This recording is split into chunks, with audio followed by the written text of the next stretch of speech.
Bonjour à toutes et à tous, bienvenue donc dans cette nouvelle série de vidéos. Je vais vous accompagner durant tout le mois de décembre pour notre superbe calendrier de l'Avent et je vais vous présenter tous les jours un nouveau paquet ou une nouvelle petite fonctionnalité que j'ai découvert et que j'utilise et que j'aime bien, que ce soit sur la partie Linux ou la partie Docker. En tout cas, je vais vous présenter durant tout ce mois-ci des fonctionnalités qui vont permettre de sécuriser votre système ou juste d'améliorer votre vie euh, j'ai envie de dire de personnes étant dans l'IT. Donc, tout simplement, je vais vous accompagner donc pour cette première semaine un peu plus sur la sécurité. Je vais vous présenter, comme vous le voyez là devant vous, Fail to Ban. Demain, je vous présenterai comment mettre en place le MFA sur la connexion SSH. Vous allez avoir d'autres aspects cette semaine qui vont arriver, tels que AirCounter, Chrony pour une solution NTP, du NetData. La semaine prochaine, je vous présenterai quelques petits systèmes que j'ai utilisés ou que j'ai mis en lab pour tester, tels que par exemple la Deguard, Erugo, qui est une alternative à WeTransfer, CryptoPad, IT Tools, plein d'autres systèmes. Et ensuite, à partir du 14 décembre, on sera un petit peu plus sur la cybersécurité encore, où je vous présenterai par exemple les fonctionnalités d'audit, telles que l'INIS, Nmap, Suricata, etc. Et après, vous allez avoir plein d'aspects. Comment on va s'organiser? Donc, toutes les vidéos seront accompagnées de textes écrits que vous retrouverez donc dans la description de la vidéo, hein, juste en dessous. Donc, les commandes que je vais réaliser seront répétées et écrites. Et à terme, je vais un peu réfléchir. Je me laisse encore un peu le temps. Je ne sais pas encore si je fais un GitHub où je vous dépose tout ça. Je vais réfléchir à tout ça. Mais il est probable que je trouve quelque chose où stocker toutes ces informations. Donc, il faut savoir que je vous ferai un petit speech de début de chaque solution présentée, ensuite l'installation, l'activation, ensuite les fichiers importants et les répertoires importants dès qu'il y en aura, et ensuite on fera les tests, la configuration bien évidemment, mais aussi au final les tests. Donc par exemple dans le cadre de Fail to Ban, on verra comment on a bloqué une adresse IP ou non. Donc, une fois que tout ça t'est dit, je vais vous présenter donc aujourd'hui Fail to Ban. Donc Fail to Ban, c'est quoi? C'est un analyseur en temps réel des logs. Il a juste pour but d'éviter de les surcharger.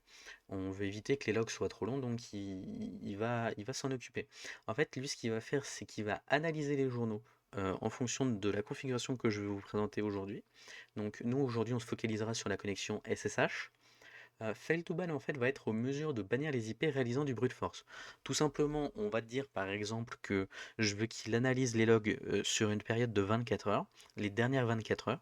S'il détecte qu'il y a par exemple eu 3 connexions SSH d'une adresse IP, il va la bannir pendant 24 heures. Voilà, tout simplement. Ça peut être un des exemples. Mais donc du coup, sachez qu'il n'améliore pas la sécurisation de votre service. C'est pas parce que vous mettez fail to ban que automatiquement vous êtes ultra protégé. Si vous avez décidé de créer un utilisateur, je ne sais pas, par exemple Tartampion, et vous mettez le mot de passe 1, 2, 3, 4, ben, pardon de vous le dire, mais à un moment donné, ça va pas pouvoir tout vous sauver. Donc voilà, c'est vraiment une protection du brute force. S'il y a ici des gens qui sont en train de regarder mes vidéos qui sont fans de développement, juste pour la petite anecdote, Fail2ban est écrit en Python. Voilà. Donc, moi dans ce tuto, je vous parlerai de prison. Rien à voir avec les actualités, les anciens présidents, etc., hein. Les prisons vont juste vous permettre de regrouper les services et les ports qui vont être surveillés par Fail2ban. Voilà, donc tout simplement. On va commencer donc l'installation par le fameux apt update, hein, le petit classique. On le fera toujours, hein, bien évidemment, ça fait toujours plaisir. Ensuite, donc tous les paquets sont à jour, ce qui est excellent. On va installer le paquet. Donc le paquet s'appelle tout simplement fail2ban, hein. Il n'y a pas de dérivé de je ne sais quoi, hein. Là c'est vraiment tout simplement ça. Donc il est installé, il s'installe, il fait sa petite vie tranquillement, il est tout content. Donc dans un premier temps, on l'activera avec le système CTL Start. Ensuite, on fera le démarrage automatique du paquet en enable, un système CTL enable, et on vérifiera le statut. Il va être probable que au moment du statut, vous allez voir, il nous fasse une erreur et il va nous dire que vu que par défaut il surveille SSH mais sans aucun paramètre, il nous disent que la configuration n'est pas bonne. On va aller voir tout ça. Donc systemctl start fail to ban. Voilà, donc on le start, on l'enable, bien évidemment, histoire de, que je le rappelle, le démarrage automatique. Et ensuite, tout simplement, systemctl status. J'aurais pu être un flemmard et juste effacer le mot, mais là j'avoue, non, je prends le temps de tout réécrire. Comme ça, même vous, si vous êtes en train de manipuler, voilà, vous avez le temps peut-être de réécrire sans mettre pause durant les vidéos. Donc là, vous voyez, comme je vous disais, il n'est pas actif. Donc c'est un peu embêtant. On va regarder ce qu'il nous dit dans les logs. Bon, bah voilà, il y a une erreur ici. Donc, qu'est-ce qu'il nous dit? Erreur fail during configuration. Et donc là, vous avez vu, il n'y a aucun log pour la prison SSH. Voilà, je vous avais dit, hein, il surveille SSH, mais il n'y a pas vraiment de log. Donc on va surveiller tout ça. De toute façon, comme je vous l'ai dit, c'est le paquet que nous allons regarder. L'idée, ça va être d'avoir, dans un premier temps, comme je vous disais, les fichiers et dossiers importants. Le premier fichier qui va représenter en fait la configuration globale de fail2ban, il va se situer dans etc, donc fail2ban et fail2ban.conf. Voilà. Ici, donc, bon, il y a la petite alerte, il n'est pas disponible en écriture, mais bon. Ici, on a le niveau des logs. Donc, vous avez plusieurs niveaux de logs. Donc, par défaut, c'est info. Vous avez notice, warning, error, critical, etc., etc. Donc, on ne va pas s'y intéresser. Ici, vous avez le log target. Donc, est-ce que vous avez un endroit où vous allez mettre vos logs? Donc là, dans notre cas, ça sera dans /var/log /fail2ban.log. Voilà, tout simplement. Ensuite, vous avez tellement d'informations, hein, vous avez vu, hein, vous avez le socket, le PID file. Est-ce que vous voulez autoriser les PV6? Est-ce que vous ne le voulez pas? Vous avez aussi où se situe la base de données, le DB purge aussi si vous le souhaitez. Et voilà. Vous avez donc plein d'autres informations qui sont situées ici. Et donc voilà. Je vais juste remonter donc, au niveau de mon du haut du fichier. Donc voilà, vous avez, il est plutôt court mais assez intéressant. Une fois qu'on a vu tout ça, on peut le quitter. On va aller voir maintenant le manuel. Le manuel de jail.conf. Jail.conf, c'est quoi? Vous allez comprendre ensuite. Jail.conf, c'est où se situe la configuration de votre prison, tout simplement. Donc ici, vous avez un manuel qui est très très intéressant et très complet. Donc je vais éviter de le lire pour éviter que la vidéo dure trop longtemps. L'idée, c'est quand même d'avoir des vidéos qui sont plutôt courtes, hein, durant tout le mois, ce qui font maximum 15 minutes ou autour des 15 minutes. Donc ça va être assez intéressant d'avoir tout ça.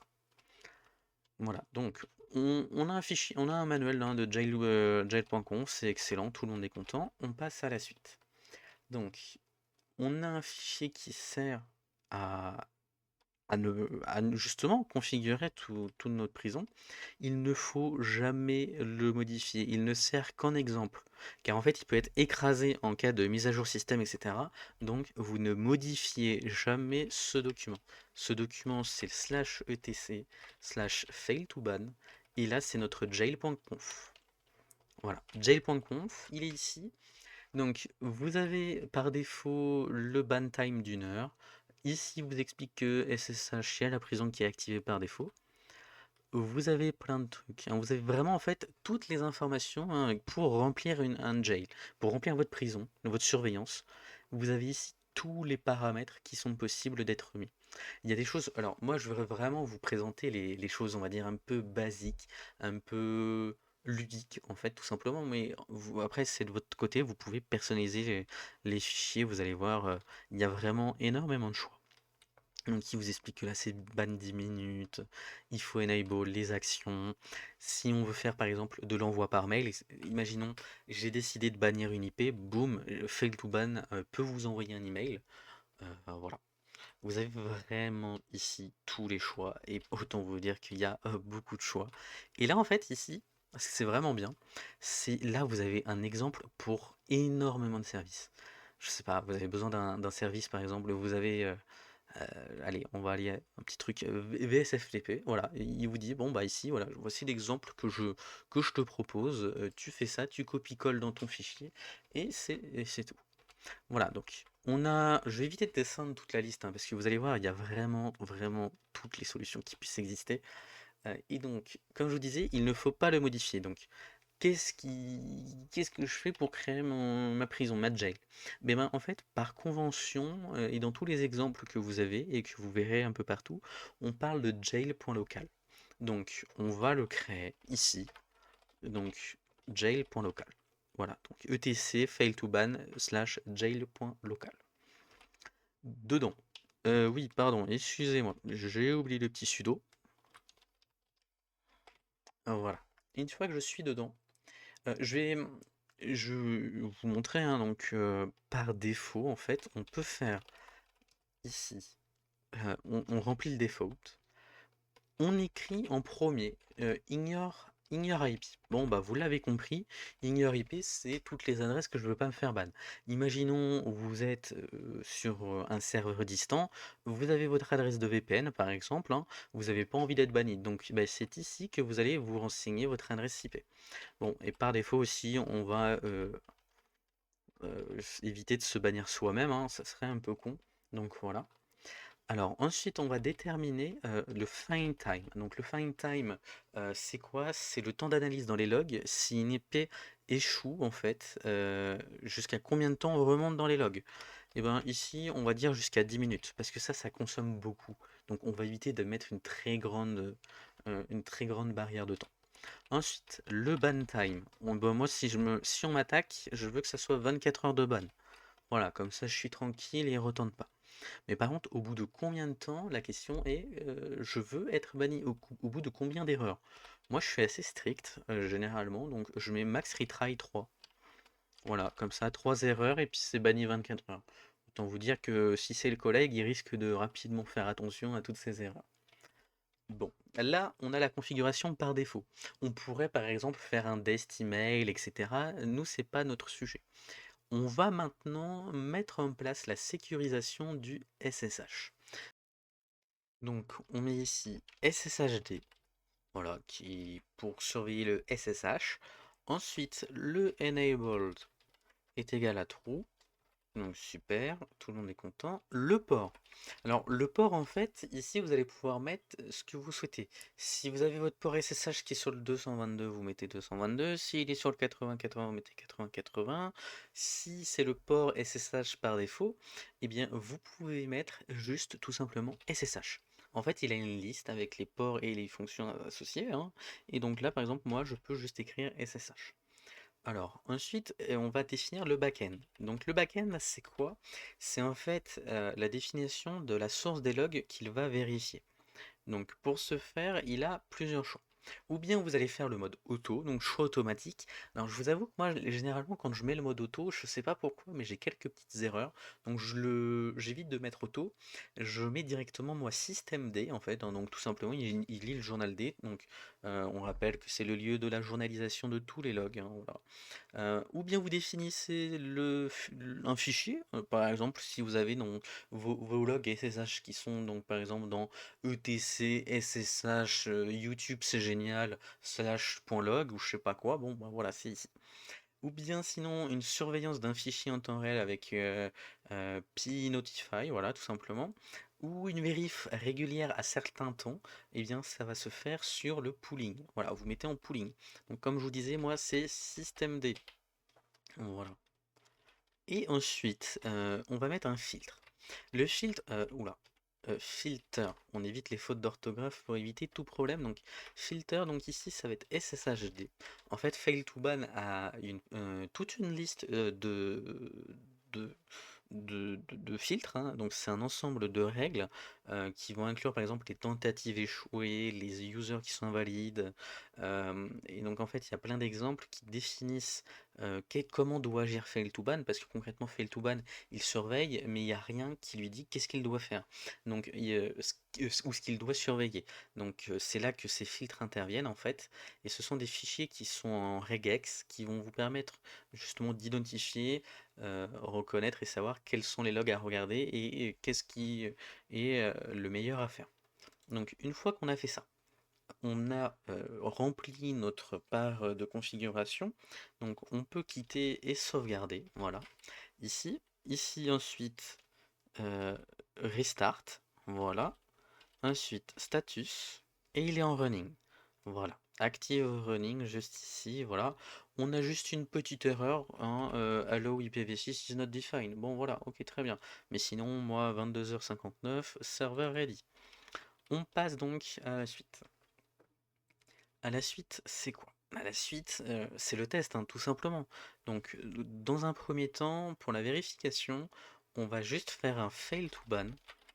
Donc, tirer client, hop, status. Status, voilà, bon. Ah oui, oh là là, le petit sudo, enfin, la classique. Nombre de prisons, j'en ai une, hein, on est d'accord, on ne surveille un seul service, c'est le service SSH. Donc la jail list, c'est SSHD. Ok, on est d'accord. Maintenant, je vais faire une petite pause, je vais faire des connexions SSH, je vais remplir cette jail et nous allons surveiller tout ça. Donc, si vous souhaitez surveiller donc en particulier la prison SSH, donc SSHD, voilà, vous mettez status SSHD, voilà. Il a banni actuellement aucune adresse IP. Voilà, donc je vais faire des tentatives, je reviens et on refait les tentatives.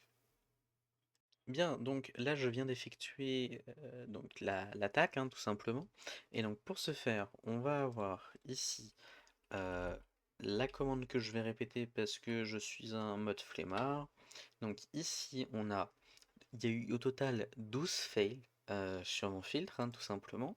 Et il a été donc décidé de bannir une adresse IP qui est l'adresse IP 192.168.20.2. Vous voyez, tout est fait en local, hein, il n'y a vraiment pas de risque pour moi, mais donc voilà.